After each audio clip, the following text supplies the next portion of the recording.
I'm calling this the Deadwood-ometer. Who's still in, who's gone.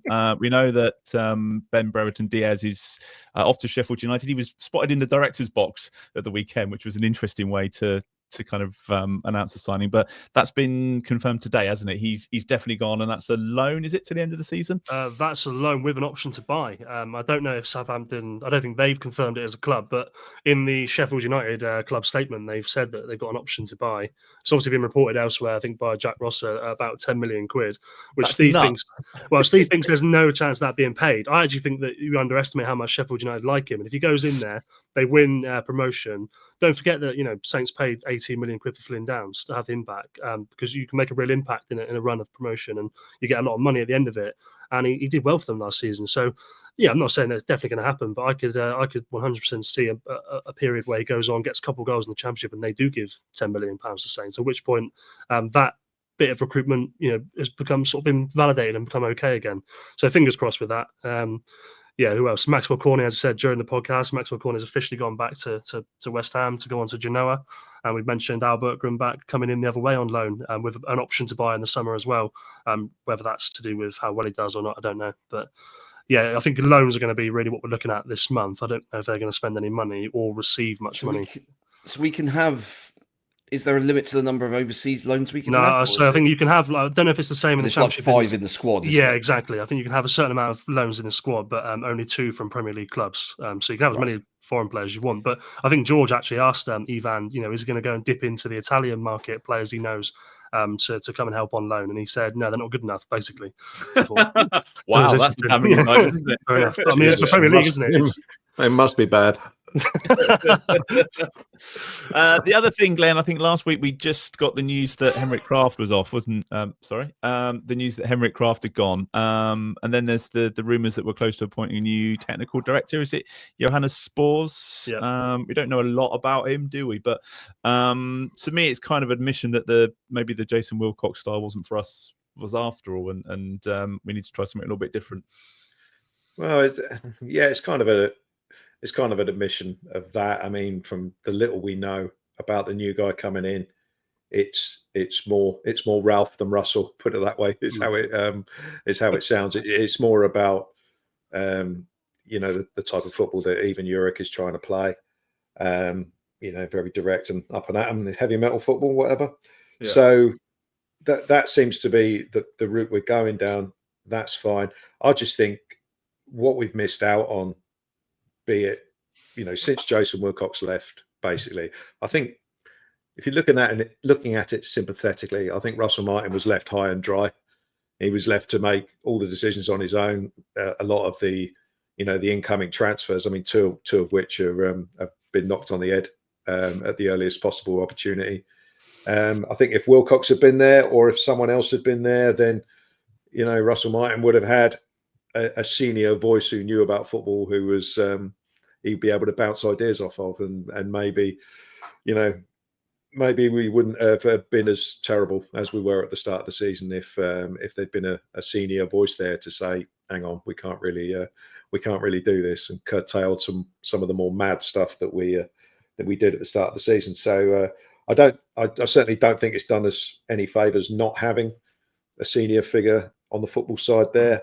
And I think that's what reading between the lines, that's the conclusion that Dragan Solak has come to himself. And maybe Henrik Kraft was the one who decided not to replace Jason Wilcox. Who knows? But it certainly seems that all was not well with that particular relationship, because I see Kraft has been taken out of he was chairman of Valenciennes as well, and he's not anymore. So so now he's a shareholder in Sports Republic, and with role undefined as it stands. So Dragan was clearly not very happy, and I mean, the statement he made straight after whatever game it was that we lost. No, it was straight after the Swansea game, wasn't it, that we actually won?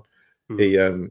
He made the decision and said he was going to change the football side of the board, if you like, and true to his word, and that's what he's done. So you can only judge it over time, but I think definitely think it's a step in the right direction.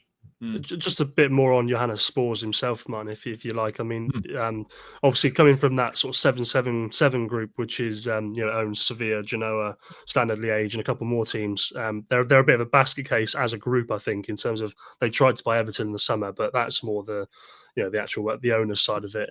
I think the thing that I find interesting about Spors, and I find promising about him, we have to see how it works, but his background is heavily recruitment. I mean, where he come from is recruitment. He was initially a recruitment analyst, a head of recruitment, head of scouting at clubs like Leipzig and Vitesse, and sort of before becoming a sporting director about 4 years ago. And clearly that's where it's been, a struggle, isn't it? It's actual that recruitment, that setting up the, we've heard about sort of how they've set up these good scouting networks, and they seem to find good players and identify good players. It's just getting them in and getting them over the line, and he's got a lot of experience in that. You mentioned that his style is sort of more Ralph than Russ. I suppose. Yeah, more Ralph than Russ. I mean, his direct quote, I think, when he was linked to Tottenham a couple of years ago, because he's been linked to Tottenham and Newcastle, and he said, if you compare the Premier League, it's more the Klopp direction than the Guardiola direction. So that's the higher rate version of what you've said, basically. That's not version, mine. Yeah, exactly. Yeah. But he's coming in as a technical director, not as a sporting director. So I think, as far as I'm aware, he will work within the current structure, sort of kind of serving alongside Mark Bitcon and reporting into the CEO Phil Parsons and the board. There's clearly just a space there for new ideas, and I think that, reading between the lines, he'll be pretty heavily focused on recruitment, hopefully, and that's improving that side of things. So we'll have to see how it gets on. I'm not expecting that to be announced sort of as quickly as the ground back thing, but as far as I'm aware, that it's in the process. It's basically done. Touch wood, it gets completed, and maybe it's a week or whatever it is until we see the announcement. Let's hope he sticks around a bit longer than the last few. Well, that's always the problem, isn't it? Because in the day, if you get someone in who's good, then they'll be off somewhere else. Then they're off somewhere else, and that is the cycle that, unfortunately, you can never really you can't fault the club for that, because it's nothing they can do about it. Hopefully he's good. And if that means he's gone in 2 years, then it's a nightmare. But that's the same with any player, isn't it? And you can't not bring someone in because you think he's going to go in if he does well. I mean, that's what football's about. So get him in, do a good job, and if he goes, he goes. Can I just ask you about Shay Charles as well, Alfie? Because I was surprised to see him play for Sheffield Wednesday. I didn't realise there was a 7-day clause in that, and it sounds like that. The Sheffield Wednesday owner might have rattled a few cages, and there was some odd things going on at that fans forum. Yeah, very unusual circumstance. I mean, the timeline of that fans forum. So what was that, last Wednesday? So I mean, they held a fans forum within about 4 hours of that recall clause expiring. So if they got to midnight, I don't think Saints could have recalled him. He went into that forum and said that Shay Charles isn't good enough for Southampton, and there's no point they recalled him. And I don't know if that had anything to do with the decision, but it's funny timing, isn't it? And then by midnight, he comes back into the room, Defran Chansiri. He comes into the room and says, "Bad news, guys, they've just recalled him." Absolutely incredible. But so there's a 7-day clause apparently, which means he can play him. He played against Leeds. It's a circumstance I haven't seen before, but he has been recalled by Southampton. By next Wednesday, he will be back at the club, and I guess it's just a case of sort of deciding what his next steps are. The club will be open to letting him go on another loan if they get a bit of cash for him, which makes sense. But also, I guess United were hilariously interested. Yeah, and Chris Wilder's confirmed that as well. So Chris Wilder said that he likes Shay and he wants him, which I mean that really would be that's one way to stick it out to Chansiri, isn't it? But the problem with this sort of thing though is people remember this, and I mean, if come the summer we decide, okay, Juric, thank you very much, you've done your best, but we're gonna move in a different direction, and we decide that Danny Roll is the guy that we want, all of a sudden this gets very awkward and very messy, because I mean, everybody's seen what sort of a guy Chansiri is. He's a shoot from the hip kind of guy. He will do something really petty and really stupid, just to spite people. And that if we wanted to appoint Danny Roll from Sheffield Wednesday, it would take forever, because he'll just tie us up in knots with just stringing the whole thing out, being a pain in the arse, demanding more money. But was that not why they've fallen out though? Because that was the thing that kind of, I don't know if it was covered or went under the radar for me. But did that not come up at their fans forum that we approached him and asked to speak to Danny Roll, and he said no, which makes me think that he was our first choice maybe all along. That to me, I thought was more interesting than the Shay Charles stuff. I think it's also come out as too expensive for us. Yeah, I think it's also come out in the sort of the Sheffield Star, who are obviously big on their club. I think they've sort of said that Danny Roll wants the release fee to be reduced or something off the back of that, or maybe someone else reported that. So yeah, I mean, all is not well. Anybody who's working with Chancery is going to have those kind of problems. We know that. But I mean, on Shay Charles, the sensible outlook on Shay Charles is that ultimately, if Chelsea get to January the 31st and decide they want to recall Leslie Ugochukwu, you've got a ready-made replacement there and ready. So I guess that probably has come into it as well. So rather than getting to the 25th and going, oh, we can't recall Charles anymore because of this clause, we've got him. We can decide what to do. If they decide to loan him back out again, he's not going to be short of potential suitors, is he? He's going to have plenty of clubs wanting to take him. So I think it just brings the power back into the hands of the club and gives them the definitive answer on what happens. Final word, Glenn. Well, you've got to cover the fact that Leslie Ugochukwu might go back. And the reason he might go back is because, hey-ho, Romeo Lavia is injured again. And they don't know at the moment how long it's going to be. Apparently, they've got another midfielder out on loan somewhere.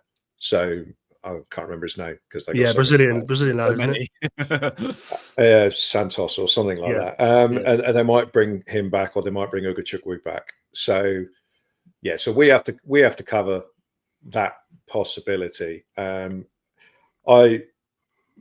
I hope for his sake he doesn't go to Sheffield United, because that's not going to make it very pleasant living up there, is it? For for the 4 or 5 months, and it would cause problems sort of elsewhere. I'd like him to say Sheffield Wednesday. I feel sorry for the if he's not going to come to us, I hope he stays at Sheffield Wednesday, despite their owner being an idiot. I had a quick exchange of messages with James from the Wednesday Till I Die podcast, and he just wrote, he's absolutely mental. There's just like nothing more that can be said about it. So it's sad in a way that people like this end up running football clubs where the community the community is such a big part of it, and they it's just their own sort of like little passion project, and he obviously feels like he can do and say what he wants. But we covered this last year, Glenn. But was it him that the fans did a protest against him, and he released a statement replying to them and said, "Well, if you don't like me, I won't invest a single penny," and then didn't invest a single penny. I'm pretty sure that was Chancery as well. That was him. I mean, that's just mental, isn't it? Like you say. I mean, incredible.